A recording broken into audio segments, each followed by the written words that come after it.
یہ حج کا کنسپٹ ہے، یہ حج کا فلسفہ ہے، یہ حج کا پس منظر ہے۔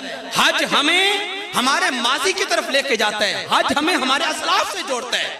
یہ عبادات خالق کائنات کی طرف سے اگرچہ فریضہ ہیں، لیکن ان کے ارکان کی ادائیگی کا طریقہ جو ہے یہ خالق نے وضع نہیں فرمایا۔ نہ نماز کا طریقہ رب نے اتارا، نہ روزے کا طریقہ رب نے اتارا، نہ زکوٰۃ کا طریقہ رب نے اتارا، نہ حج کا طریقہ رب نے اتارا۔ فرمایا بس حکم دے دیا نماز پڑھو، حکم دے دیا روزہ رکھو، حکم دے دیا زکوٰۃ دو، حکم دے دیا حج کرو۔ مولا کرنا کیسے ہے؟ نماز کیسے پڑھوں؟ روزہ کیسے رکھوں؟ حج کے ارکان کی ادائیگی کیسے کروں؟ فرمایا اگر ارکان کی ادائیگی سیکھنی ہے میرے مصطفیٰ سے سیکھ لو، جو میرا نبی کرتا جائے وہ کرتے چلے جاؤ، تمہیں ثواب دینا میرا کام ہوگا۔ صلو کما رأیتمونی اصلی، 700 دفعہ فرما دیا بندے نماز پڑھ نماز پڑھ نماز پڑھ۔ اب پڑھنی کیسے ہے؟ مسجد میں آ جا، میرے نبی کو دیکھ، میرے مصطفیٰ کو دیکھ، جیسے وہ کرتے ہیں ویسے کر لے، تیری نماز ہو جائے گی۔ تجھے مال دے دیا، زکوٰۃ فرض کر دی، زکوٰۃ دے۔ اب دینی کیسی ہے؟ کتنی دینی؟ جتنا میرا نبی فرمائے اتنی دے دو، تمہارا مال پاک کر دوں گا۔ حج کے ایام آ گئے، حج کرو حج کرو، اتم الحج والعمرہ، عمرہ بھی کر لو حج بھی کر لو۔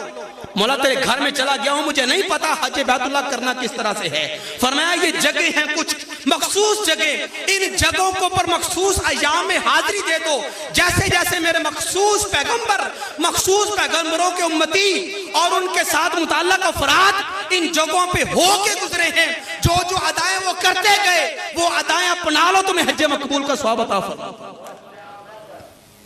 حج کو مخصوص ارکان نہیں ہے جو رب کی طرف سے فرض کیے گئے، رب نے فرض نہیں کیے، اور نہ ہی یہ خیالات عبادت ہوتے ہیں، نہ ہی کبھی دوڑ عبادت ہوتی ہے، نہ ہی کبھی حرم کعبہ میں اکڑنا عبادت ہوتا ہے، نہ ہی کبھی پتھر کے سامنے کھڑے ہو کے عبادت ہوا۔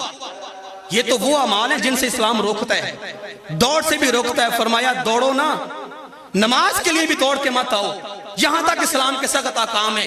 فرمایا نماز جماعت جاری ہے پھر بھی دوڑ کے مت آؤ، رفتار تیز کر لو، لیکن اتنی بھی نہ ہو کہ عام دیکھنے والا بندہ محسوس کرے شاید بندے کو پریشانی ہے۔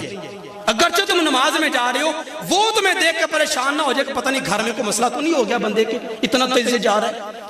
تو اس طرح کے حکام ہیں۔